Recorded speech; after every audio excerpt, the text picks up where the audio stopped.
a little bit unique position going into Indiana.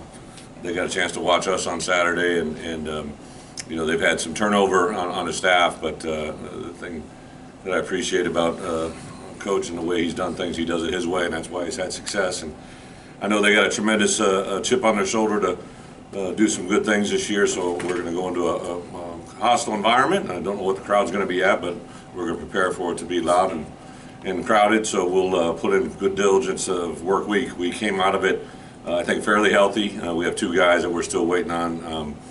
We actually have guys that'll get some information further today from testing. So Josh McCray, I know that he won't be with us this week. I just don't know the long-term prognosis to where he's at. And Sean Miller has an appointment today at 5 o'clock that we should gather some more information. So those 2 guys, really the only 2 that'll be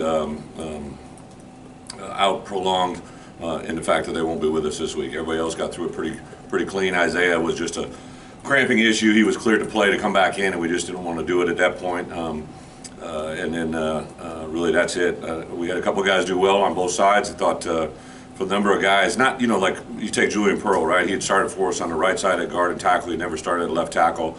He started next to Isaiah Adams, who had never started a ball game at Illinois, who started next to Alex Pilstrom, who has never played a snap at center, to sitting next to right guard Zy Chrysler, who had never played a game here at Illinois. Palcho was the equalizer. He's had like 88 career starts at right tackle, right? So he brings our average up, but that was like kind of a microcosm of that game. You know, you see Tommy DeVito, who has played a lot of football, but he had never played 1 snap for Illinois. His first handoff was a big run. His first pass was a touchdown.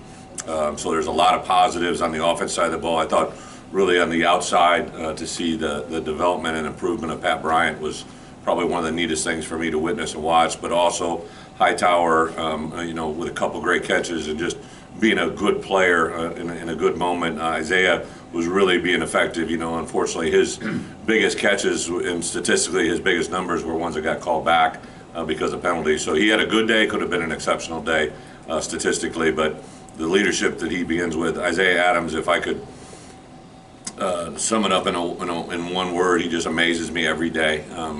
We have a team prayer when we sit down for breakfast in the morning. We all collectively get together 4 hours before, and I'll just open it up, and he said some things that I just think moved the room just in an exceptional way. So just continues to impress me with his leadership and diligence. Defensively, again, kind of the same thing. You know, Zeke and Seth had played a lot of football, but really at the end of the season is starting outside linebackers, Keith and Johnny, but we had new noses in there. Calvin had played, but we saw T-Rod and RJ. 3 inside linebackers that played a lot of football. In the back end, I think you saw Quan Martin take a huge step in the way that he can play the game. Spoon as well. So really like the growth of the room. And then really, Caleb Griffin, even though you want him to see him maybe, you know, convert on those 2 field goals, he hit the ball extremely well in the kickoff. Hugh was really a valuable resource for us in the punting game, and the snaps, although we can have room for improvement, there was really good things there. So we should have big improvements. We always say as coaches, you make your biggest gains from week 1 to week 2, and we hope to have that. Indiana, you know, it's kind of another step with what Wyoming was, right? They have had a lot of turnover on the offensive, defensive, and special teams units, a lot of new players coming out of the portal world. The added element at Wyoming was we kind of knew who their coordinators were and what they were going to do, but offensively and defensively and special teams a little bit of a constant at Indiana, but 2 new coordinators, don't know exactly what that is going to be, so a lot of Friday is going to be, you know, about the ability to be aware and adjust during the course of the game and handle the moments. But we'll start. We actually started last night. We changed our Sunday routine up to kind of minimize the amount of transition time, even though it's a short week by theory because we're playing on Friday. It hadn't shortened our preparation. We got a couple days of spring preparation. We had 3 days of fall preparation on Indiana, so we're actually walking into a Tuesday tomorrow at practice ahead of where we would be in a big way by multiple days in our preparation. So hopefully that's going to pay dividends. So with that, open it up for questions. Bret, I know it's only 1 game, but how has the offense and various schemes and whatnot met your expectations that you had when you hired him? Well, you know, I've said this before, right? Like as a head coach, I have expectations, but I think and I hope that our players' expectations are even higher. And I think that's our offensive personnel right now. You know, Barry Lundy included, right? So Barry, I didn't have a great moment to kind of have a couple words with him after the game. We had recruits in town, and it's just kind of crazy. And and all that goes into it. So I had a moment Saturday night when I got back, and I reached out to him and I just expressed my gratitude for the work that he put in to have that day happen. And his response was, "Thanks, Coach, but we're going to get much better in the next week," right? Like, he is constantly thinking like that. I think you see the potential that Tommy DeVito has, right? Tommy's a very accurate passer, very, I think has a great understanding of how the game's flowing. And, some of the best things he did Saturday are actually negatives on the stat sheet. He got rid of the ball when he's in trouble rather than taking a sack. He did some things that he didn't force the ball into. One of the stats I was very happy with, he was only on the ground one time, which is actually on the touchdown throw because they ran a D tackle in late, so he wasn't in protection. I believe, I made a big issue to him. I said in front of the team, like, let's keep our quarterback upright, right? That's got to be a big deal and it'll be a key factor in this week's game. But when we got Tommy, I remember sitting in his living room with his dad, in his basement actually, and his mom, and he had been sacked 86 times in his 2 years at Syracuse as the main player, right? 86 times. He got hit once on Saturday. I think when you keep a quarterback on his feet, there's a lot of good things that can happen. So I'm excited about that. Chase Brown just continues to, prove to us how special a player he is. Very talented, but now he understands the offense. Some of the things that he does instinctively have grown even further. And then what we did really well on Saturday was we blocked the perimeter. If you look at that very first play, Chase does a lot of good things. There's some things at the point of contact. But Pat Bryant blocks a guy into the boundary about 18 yards downfield that literally allowed the run to turn into an explosive play. And then Chase, I just urged our guys to continue to trust the process to strain, because if they'll strain and give him one more step, Chase can break a lot of arm tackles. Coach, with Josh, do you feel better knowing what you know now about him down the road? You feel better right now than you mean that did Saturday? Yeah. I'm not one way or the other, to be honest. Yeah. There was obviously some indications after the game, but I will say his spirits were very good yesterday, but we're waiting to gather all the information. Josh has been through quite a bit before we ever got eyes on him, but his last 6 months in our program have probably been his best 6 months. He's changed his body. He is leaned up, was really, really good in his composure during camp. If he's with us next week, 2 weeks, 3 weeks, 4 weeks, or 2 months from now, whatever it ends up being, I have confidence in what he'll be. He's got a lot of bright days ahead of him. We just got to help him get there. Bret, you said repeatedly that you were doing Wyoming and Indiana prep during preseason training camp. When you're doing that for like Indiana, do the guys know we're doing Indiana prep, or are you just doing stuff and they'll eventually know that this is for Indiana? No, I'm pretty diligent, and when we're prepping for people, we prep on the person. It's nothing that hadn't been done before. We exposed them last year during bye weeks. We prepped on upcoming opponents. So, yeah, even last spring, I would say, hey, we're doing an inside versus Indiana here, right? So this is Indiana's projected defense. This is Indiana's projected offense. I believe we were about 13 days out from game day, 14 days out from game day, and we did a 2-day window of Indiana, and they were very clear, because we go into meetings and show them film on that. And again, no one knows what Indiana's going to do, right? That's an educated guess on their coordinators and their past experiences, and just following them through social media. And Coach Allen, he's a very high energy, motivated guy. Like you can hear the phrases they've been told and the way they're going to play. So tremendous respect. We recruit against them quite a bit. They're in Florida as well, so we pop up against Indiana in recruiting battles quite a bit. Coach, could you comment on the game that Quan Martin had and just his progression over the last 2 seasons in your first 2 years here? Yeah, I think I've said it to you guys a couple times. Fumble. Sip said, right? Like you could just literally see the progression that he is having. Again, Ryan Walters is a really good defensive coordinator, but I think that the part I learned to appreciate in the development of Kirby Joseph last year is just how good of a DB coach Ryan is, and I think Quan, through Ryan's leadership in the coaching world, has really learned to pre-snap key read. He's a very explosive player. I think it was last December we were down in Florida recruiting in January, and I went to his high school, and his coach showed me a clip of him playing basketball, and I was just like, holy Toledo, his explosiveness, his ability to jump out of the gym. Quan is very unique. He probably has the ability. I just visited with NFL scouts earlier today. Everybody wants to know what position you project him at, and I think after being in the NFL, I could see Quan being evaluated at 4 different positions, at star, boundary, field safety, and both corner spots, right? So, I really think he brings a unique skill set that isn't very common. Saturday, did you guys have a chance to maybe dial back some of what you showed on the field, or was that not in your line of thinking? You know, anything that's not out there remains a mystery, which I think is a good thing. I would say that, you know, the way the game started off, there was this emergence of okay, this is offense, and we kind of, they did some good things. I think that it was very evident that they answered some things that we had in plan, and then we had to make some adjustments. It kind of went back and forth. I love the way our coaches had to work during the course of the game. I thought they really handled the moment of adjustments, and it's really not what we know as coaches, it's what we are able to relay to our players. So the third quarter, I thought we made some adjustments offensively, which was good.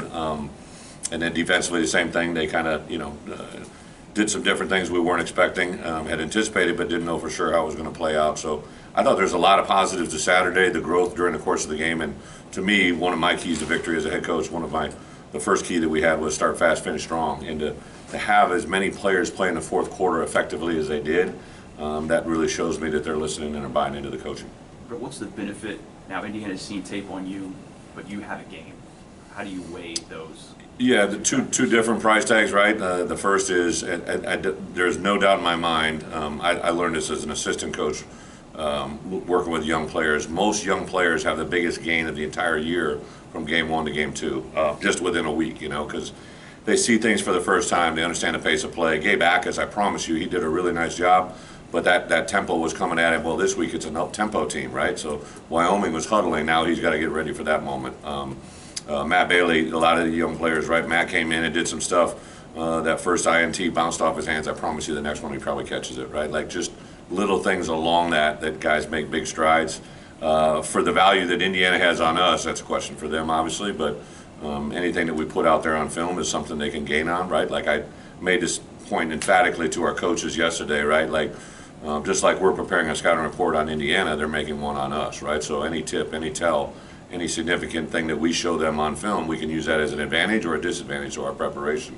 The difference is they got to make that call, right? So it's a tremendous challenge to our coaches, and one that I think we'll be ready for. Late in the game Saturday, you were able to get live game reps for Chase Hayden and Yeah. Reggie Love. Is there a level of excitement as to what you saw there and what they can do going forward? Great point. You know, everybody wanted to talk about Chase and Josh, and they deserve it, right? But as a head coach, you know, Chase Hayden is a very unique soul, right? Chase is the only kid that's played for me at both schools. He played for me at Arkansas, he played for me here, and the reason I went after him when I got here was I saw a young freshman do things for me at Arkansas that I thought were going to be special, right? And he broke his leg. One of the most vivid memories I have is here's a young man that was carrying the ball for me as a true freshman at Arkansas, literally broke his leg, stood up and walked off the field. Like, that's not common, right? Like, he's got grit, fortitude. Now, I don't know how intelligent it was, but I don't think he knew it was broken. But, like, I just know there's something in him. I know his mom and dad. Aaron played in the league a long time. I've known the family. I know what's inside that young man, and I'm excited to watch it. So Reggie Love has probably been one of the more, for me, more personable, enjoyable relationships I've built with a player since I've been here. Obviously, he came from St. Louis. He knew CP quite a bit, right? And then Reggie's gone through a couple things off the field here that have really, you know, defined you as a human, right? And I thought, you know, Saturday when that opportunity came, him and Chase were in the back, and I went up and slapped them both on the backside and just said, hey, here's your moment, right? Like, this is what you've been wanting. It doesn't matter how it came about. This is what you prepared for. And both of them went out and did some good stuff. And Reggie's play there at the end was pretty awesome. I had some fun with Reggie at the end of yesterday's meeting. If you want to ask him, he'll share it with you. But Reggie's a very well-liked player on the team. Chase is a little bit more reserved, Chase Hayden, but both of them, I think, guys were excited for. Coach, you mentioned the kind of rebuilding that offensive line, lack of game experience. How valuable was the first game to get under their belt, and do you anticipate it's still going to take a little bit longer before they're gelling as a unit? Yeah, you know, I think five guys that dance together, it takes a hard time for that all to work, right? And those guys made a step. I thought Jordan Slaughter came in and did a phenomenal job. Couldn't be happier for him. You know, the journey that Jordan has had from last fall camp to get to where he is now has been awesome. But also a guy like Zach Barlow, we got Hunter Whiteneck in there, Josh Krutz, you saw Geske get in there, right? There was a lot of really good moments there that took place, but I think those five offensive linemen, I'd throw Jordan into that because he may not get to start, but I see him as a starter in our football team, and You get 6 guys. Again, Jordan's very unique, so Jordan can probably play from tackle to tackle, and not a lot of guys can say that. He can play center, guard, and tackle, and that's very unique. So I'm excited to see him continue to grow and that growth overall. Last year, you noted that Josh McCray probably wasn't ready the first week, and you held him back and you went with him the second week. Are there players you're kind of evaluating the same way this year, of like, it'll take a little bit, but we'll get it there? Yeah, Robert, I would say a couple guys jump off. I think we'll have Aiden Lawfrey this week, right? So I didn't think he was quite there last week. Kind of same position, 2 different type of backs. Josh, I knew the physicality was going to be the strength of his game, whereas Aiden, I think his speed is going to be the factor. So I'd be excited to see Aiden possibly get out there. We had intended to play Sean Miller and Hank Beatty, but that catch that Hank made it across the middle, like, I've been watching that for 3 weeks. I heard Spoon on the sideline. I had my headset back. I was talking to someone, and Spoon emphatically said he knew he was going to catch that one, right? Because Spoon's only known Hank since he got here in the summer, but he's learned enough about Hank Beatty that he's going to make that catch. So there's certain guys, I don't know, besides Aiden Lawfrey, nobody on offense. The only guy defensively you didn't see the line of scrimmage was James Kreutz. James will get in there as much as I can get him in there. He's a head coach. The head coach really likes James Kreutz in there. So that news is spread in the building. Really, that's probably it from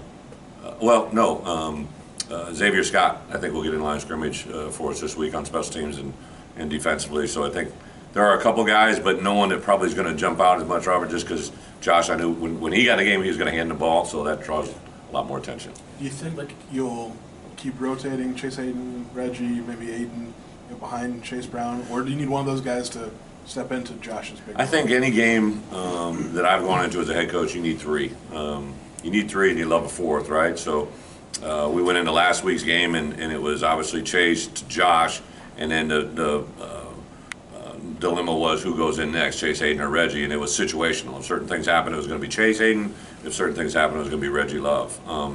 Now the case in point becomes, this week during the course of practice, pretty safe bet that Chase Brown's going to be the first, right? And then it goes to one of those 2, right? And then I'm going to tell you, Fidonzo has done a really good job as well, so Aiden Lawfrey's in the mix. So it'll be a situational decision, one that gives Illinois the best chance to have success. But,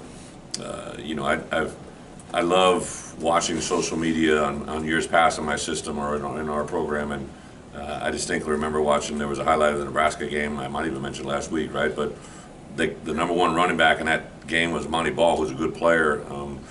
His backup was a guy by the name of James White. His backup was a guy by the name of Melvin Gordon, right? And all 3 of those guys are phenomenal players. I think that's where we're getting in this program, is we're just going to keep developing and bringing and recruiting players that fit that type of system. Does it feel like there's anybody depth-wise there that can do what Josh McCray can do?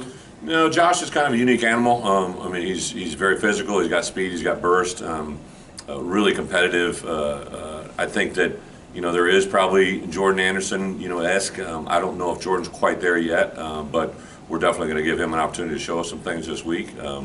He took over a scrimmage, developmental scrimmage, in that last week of fall camp. That was pretty impressive. So very excited about Jordan and his future. Just don't know if it's right now. What did Calvin Avery show you on Saturday, and kind of the most snaps we've probably seen him? Yeah, Calvin, I've told him since I've gotten here, right? Like I coached D-line in the league. Like, I've been in an NFL camp where, he's better than players that I saw, right? But just because you're better doesn't mean you're productive.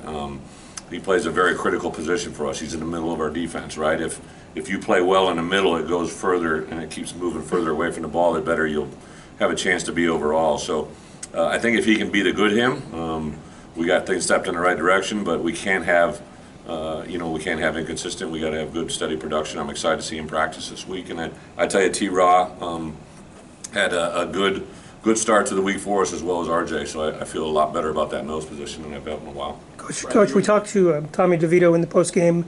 He said he was often going through his progressions and getting down to the 4th option. What did you see on film? Were there some shots he could have taken downfield, or did he make the right call? I don't know if shots would be like, there's some things like, to me, a shot is a deep ball, right? Basically, the way Wyoming was playing is at the corner position in particular, they were off the line of scrimmage, which is not what we had, they had shown a lot more press in years past. Now it's different personnel. They weren't going to let us just take the ball down the field. So I think that element was there. I think that Tommy would tell you there's definitely some things that at the line of scrimmage he could have engaged in, but also the way the game was going and unfolding. I think Tommy DeVito wants to win games, and he didn't want to put his team at risk, so he made the decisions that he thought was best at that moment. He is so coachable. I can't say enough. Art and him both, right? They're just truly awesome to work with on a daily basis. And I think Tommy will have a significant amount of improvement in a short amount of time. Not that Saturday was bad. It just he's very driven, very on task.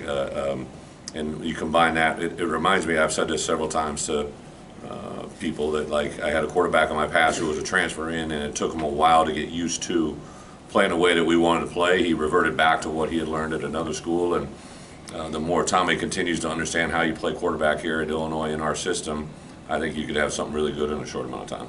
Right, you're in a unique situation where you play back-to-back week 0 games. Yeah. Is there anything that you took away from last season that you can use this year to help you going into week 1? Yeah, last season we followed it up with a loss, right?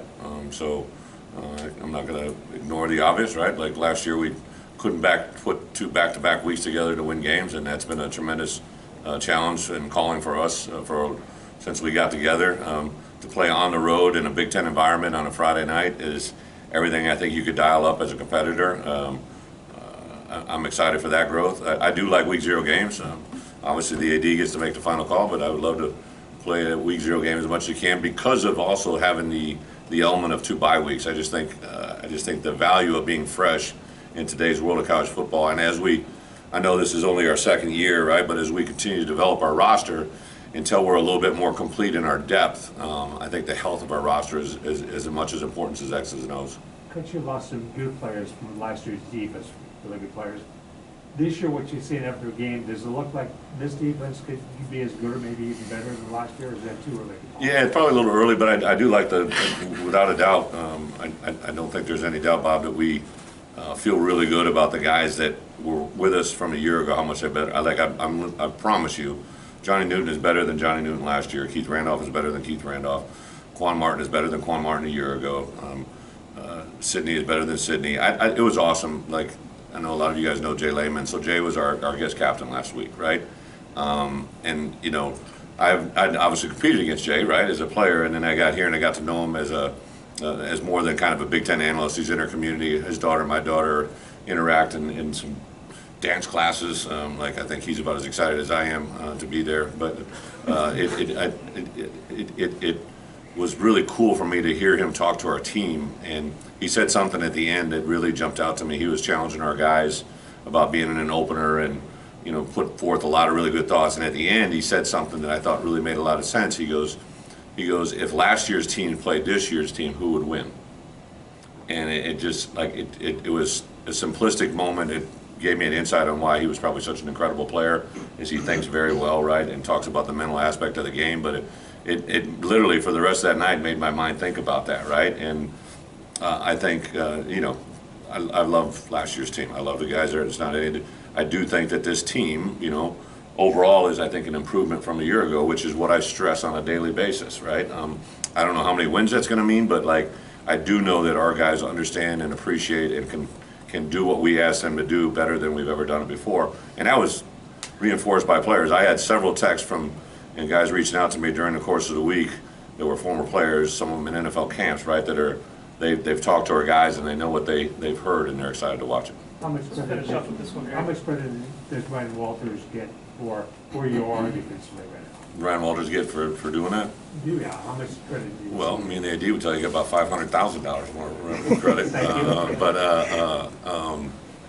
I don't think Ryan looks for credit in this world, right? Ryan Walters looks to get better every day, which is why he is where he is, and at some point we'll put him in a position to be a head coach. He is daily driven. Like, he came in today, and we have this thing we call 3 keys to victory, and it's not an X's and O's, it's not a scheme, it's not a technique, it's a mentality. And he has more concern about that than he does about a third down call, because I think he understands the importance of capturing a young man's mind. And then his personal relationships, not just with defensive players, but with offensive players, special teams players, I see his intensity during the course of the game, his demeanor.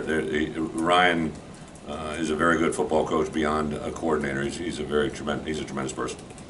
Thank you, guys. Thank you.